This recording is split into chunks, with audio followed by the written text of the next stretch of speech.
namona te moto akutana na yo avanga kimia balelela yo mokonzi lelo bakoma litatoli basala yo confiance lelo bazangi eloko te yawe na bomoi efandelo akondima na ngai namona te moto akutana na yo azanga kimia balelela yo mokonzi lelo bakoma litatoli basala yo confiance lelo bazangi eloko te yawe na bomoi efandelo akondima na ngai azali awa azali awa akausi pinzoli ya bapasi na ngai apesi ya moto mokili epesaka te azali awa azali awa akausi pinzoli ya bapasi na ngai apesi ya moto mokili epesaka te azali awa azali awa akausi pinzoli ya bapasi na ngai apesi ya moto mokili epesaka te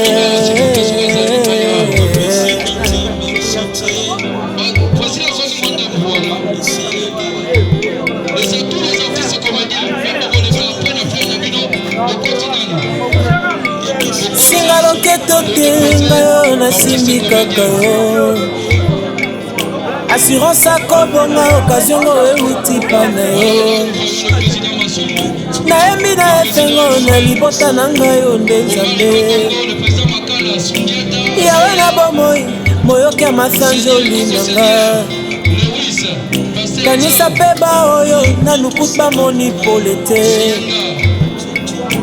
salela bango po telongo togumbamela yo bonganga te ngayo nasimbami na yo assurance akobonga occasion ngo euti epa na yo nayembi na esengo na libota diaso yo nde nzambe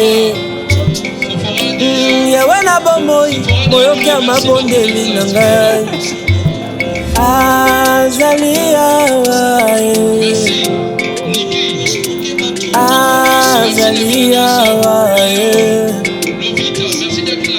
akausi pinzoli ya bapasi na ngai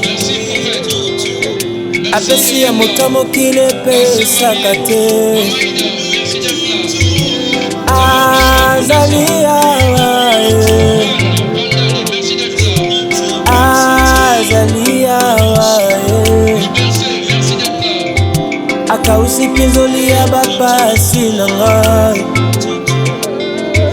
apesi ya moto mokili epesaka te azali awa azali awa akausi pinzoli ya bapasi na ngai apesi ya moto mokili epesaka te oza nzambe otikali nzambe likolo nyonso bobele yo mokotie lokola yo obongi na lokumu na masanzoli yamba loyembo ya motema na ngai napamboli okwetoza malamu bisika kondima na ngai evandi bisika ya like na ngai evandi o nabekelaka yo ntolo na ntina nzambe ya bomoi na ngai nzambe ya motema na ngai merci mokonzi alléluia car l'éternel sera ton assurance et préservera ton Dieu de toute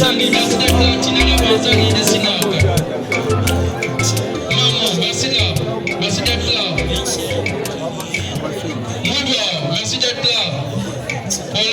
Merci d'être là. Là, ce sont les artistes qui sont en train de défiler. Merci d'être là. Là, ce sont les artistes qui vont défiler. namona te moto akutana na yo avanga kimia balelela yo mokonzi lelo bakoma litatoli basala yo confiance lelo bazangi eloko te yawe na bomoi efandelo akondima na ngai namona te moto akutana na yo azanga kimia balelela yo mokonzi lelo bakoma litatoli asala yo confiance lelo bazangi eloko te yawe na bomoi efandelo akondima na ngai azali awa azali awa akausi pinzoli ya bapasi na ngai apesi ya moto mokili epesaka te azali awa azali awa akausi pinzoli ya bapasi na ngai apesi ya moto mokili epesaka te azali awa azali awa akausi pinzoli ya bapasi na ngai apesi ya moto mokili epesaka te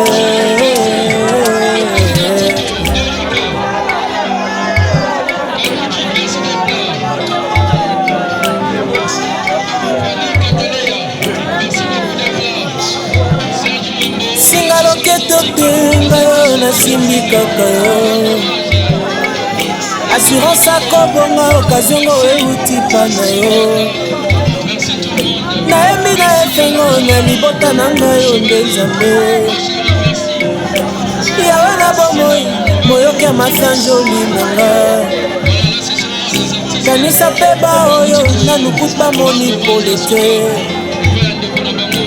salela bango otelongo tokumbamela yo bonganga te ngai yo nasimbami na yo assurance akobonga okaziongo euti epa na yo nayembi na esengo na libota biaso yo nde nzambe yawe na bomoi moyoki ya mabondeli na ngai azali awa azali awa akausi pinzoli ya bapasi na ngai apesi ya moto mokili epesaka te azali awa azali awa akausi pinzoli ya bapasi na ngai apesi ya moto mokili epesaka te azali awa azali awa akausi pinzoli ya bapasi na ngai apesi ya moto mokili epesaka te oza nzambe otikali nzambe likona nyonso bobele yo mokonzi lokola yo songina lokumu na masanzoli ya maloyembo ya motema na ngai nakomoni okwetoza malamu isika kotima na ngai evandi isika ezike na ngai evandi o nabetelaka yo tolo na ntina nzambe ya bomoi na ngai nzambe ya motema na ngai merci mokonzi car l'éternel sera ton assurance et préservera ton pied de toute ambition.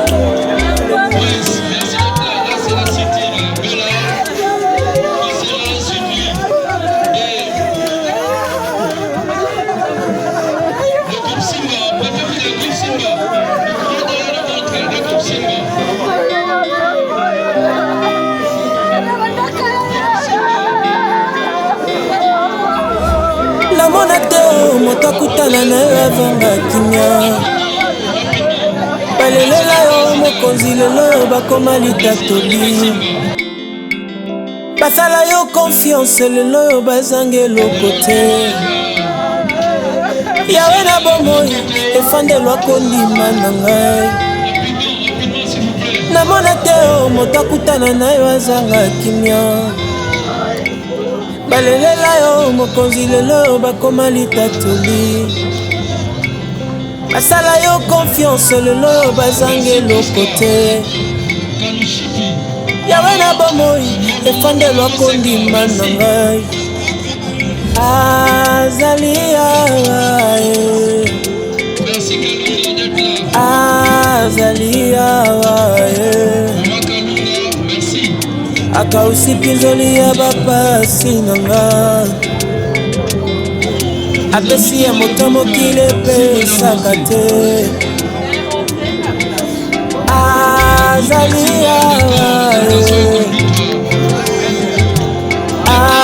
azali awa akausi pinzoli ya bapasi na nga apesi ya moto mokili epesaka te azali awa azali awa akausi pinzoli ya bapasi na nga apesi ya moto mokili epesaka te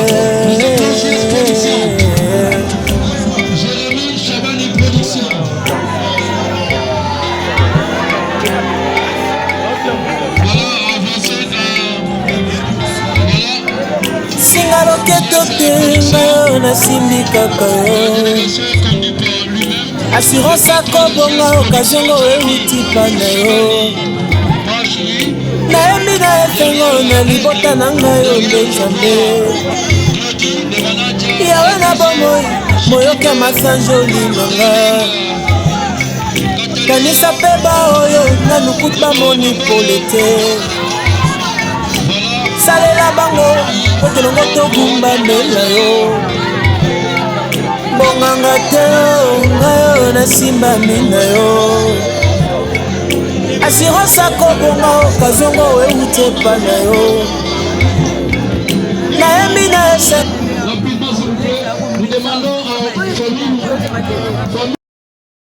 bana oyo vraiment naza fier ya bana na biso ntango yaya azobota bango na miso na biso mama Mireille mpe azali awa ayebi ndenge nini okoli na bango alors nakotémoigne boye ya Richard Mukoko abotami vraiment comédien ye nde azalaki kopesa biso esengo lokola yaya mpenza kati na libota tozalaki na ye malamu azalaki gentil na moto nyonso vraiment na ngiringiri tokoli na ye azalaki gentil na moto nyonso epuis ntango abandi mosala na ye vraiment naoki batémoignage ya mabe te mpo na ye moto nyonso azotémoigne ke vraiment ya na ngai azalaki malamu akutoyaki na moto nyonso na ndenge ya malamu que son âme repose en paix. Merci. Tolandi ndeko bino bondoko loba Richard akolaki mpe na ngingiri te oyoki atémoigné ndeko ngingiri na veni nini movenda mingi bondoko ndima teke Richard afanda na movenda boyoki témoignage wana badeba nyonso na maye grâce ya ndeko bolingo bomona kola sa témoignage ya bien te. Merci beaucoup. Nous passons directement au mot. Nous invitons les enfants. Bana baya pona liloba. Bango misato bako avancer mais moko azui maloba. Les enfants sont là. Ya mwasi nde yaya ya liboso. Balandani ka bongo. S'il vous plaît, Bandeko, bosunga biso na moya bana botikama vide ndenge ezali boye ndeko kokota wana te s'il vous plaît les trois s'il vous plaît les trois bozalia bofana ndeko viens yoza professionnel viens te mettre ici côté le matin bofanda professionnel aussi. Nous laissons le micro à l'enfant pour son discours. J'hallucine. Quand je me suis mis à écrire ce discours, au fond je me disais je connais le scénario et la réalité. Sauf que cette réalité est tellement cruelle. Ça m'agace, ça m'étouffe. Mais il faut quand même accepter la réalité. Parce que la vie demande la force et du courage. Elle demande la foi, l'énergie vitale positive, la détermination ainsi qu'un mental des résistants. Pour ceux qui ne me connaissent pas, mon nom est Béni Moukoko. Je suis le fils cadet de Papa Richard Moukoko. Je devais d'abord commencer par vous dire bonjour, mais ce n'est pas un beau jour pour moi, parce que c'est les jours les plus vulnérables de la vie de mon père. C'est monsieur qui me disait, tu me ressembles, mais je suis beau que toi. Tu es plus jeune que moi, mais nous n'avons, mais il est mort à 56 ans. Papa Richard, c'est un homme très intelligent, si je peux me vanter de lui. Papa Richard Moukoko, c'est un grand esprit, un artiste, tellement talentueux, un DA, un coach, un modèle pour certains artistes, un verre pour ses petits, un leader qui évolue toujours avec un esprit d'équipe. Papa Richard s'est privé les sommaires pour écrire des films. J'imagine les nuits blanches, devant une petite bougie pour arranger les synopsis et les scénarios. Il n'a jamais été un mauvais compagnon. Il ne refusait pas de l'aide et du soutien à les personnes qui en avaient besoin. Il n'était pas sélectif. D'ailleurs, il travaillait avec tous les artistes qui les sollicitaient. Il nous a appris la voie de Dieu et nous pouvons dire que papa nous a laissé entre les bonnes mains, les mains de Dieu. Juste pour dire, et à ceux qui disent qu'il était aussi trop fier, laissez-moi vous dire, non, les enfants de papa Richard Moukoko, nous avons vu et compris cette douleur que notre papa cachait dans sa fierté. Si je peux citer une, je dirais l'humiliation. Il en a goûté plusieurs fois. Alors son parcours me pousse à dire que grandir au-delà des humiliations est un autre niveau de maturité. Nous n'avons pas grandi avec les goûters des enfants gâtés. Mais permettez-moi de vous dire que les enfants de Papa Richard ne sont pas des mal élevés. Il nous a très bien éduqués. Personne n'a échappé à ses coups de fouet. Ni Berlich, ni Vini, ni moi qui vous parle. Moukoko Jean n'était qu'un simple chauffeur. Alors personne ne le connaît. C'est le père biologique de Papa Richard Moukoko. Il est mort depuis 2011. Un musicien a chanté, c'est ton histoire qui élèvera ton nom. Alors, Richard Moukoko est venu de l'incognito. Il a frappé à la porte de l'art dramatique et l'art dramatique lui a donné une place dans ce monde de théâtre. Avec courage et talent, passion, détermination et dynamisme, il s'est fait un nom parmi les grands comédiens ou parmi les grands artistes comédiens de la République démocratique du Congo. Et aujourd'hui, les gens parlent aussi de Richard Moukoko. Alors, il n'a pas fait ses voyages pour rien.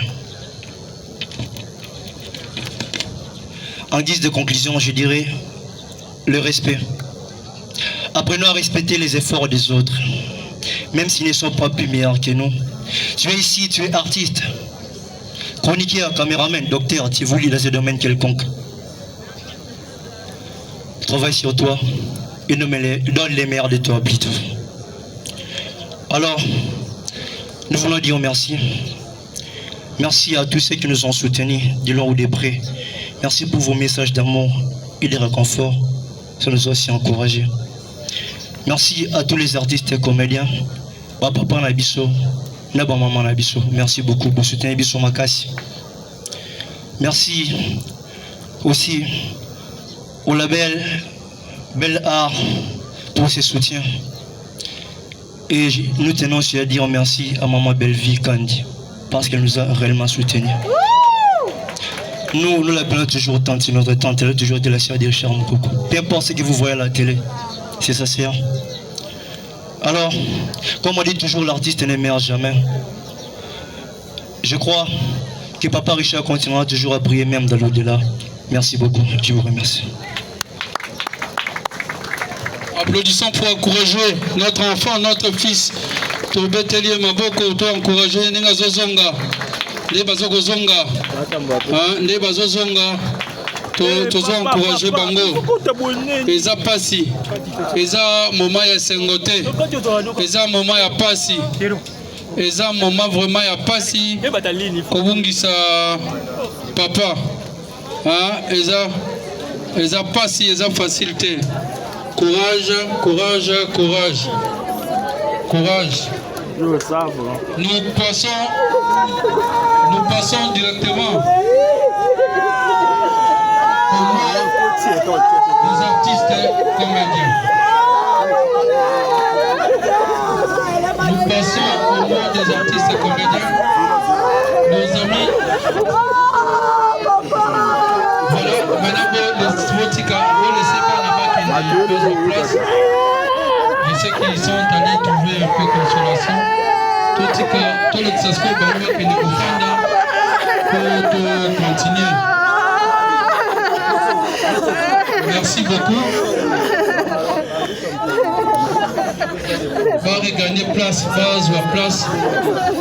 Et nos amis de la presse, tout libéré, on a directement pour continuer la cérémonie. Nos amis de la presse, tout libéré, on les invite. Tout ce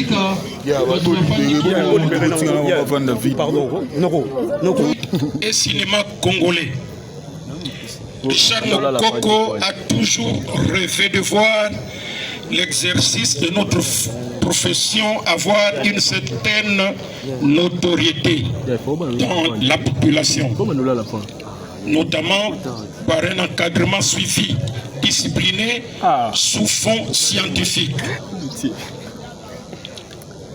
Tous ceux qui sont passés entre ses mains savent le doigté et le souci de mieux faire, de présenter un travail réfléchi et bien rendu selon les normes professionnelles internationales adaptées à nos réalités et objectifs didactiques.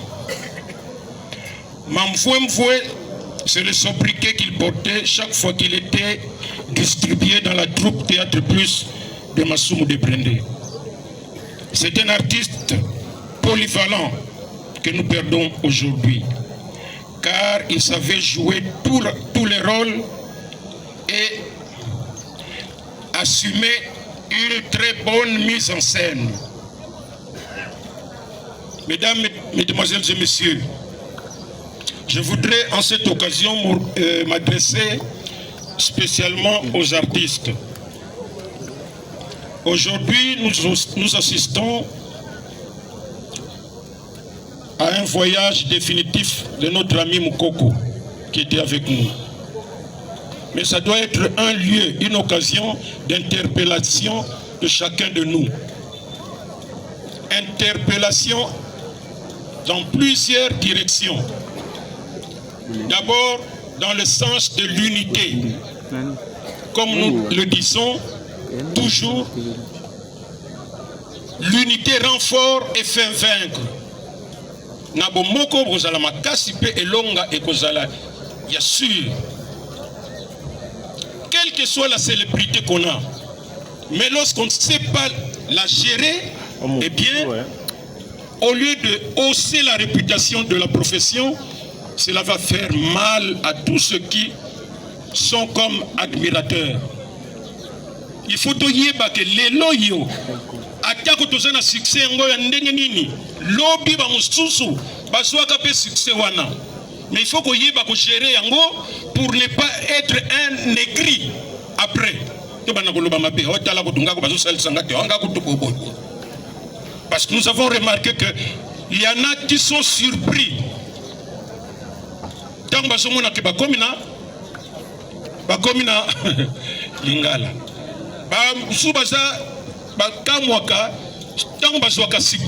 On dirait mandima. Tina Souka.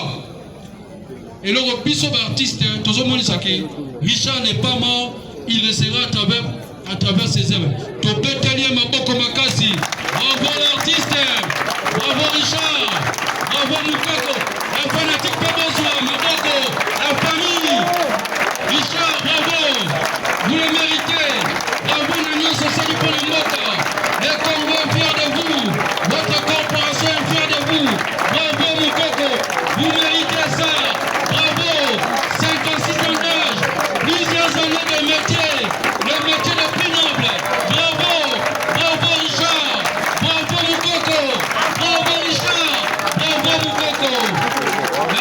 beaucoup pour Fandi Nabiso. Dans le cas, dans le dépôt de gerbes de fleurs, nous profitons pour remercier le comité d'organisation.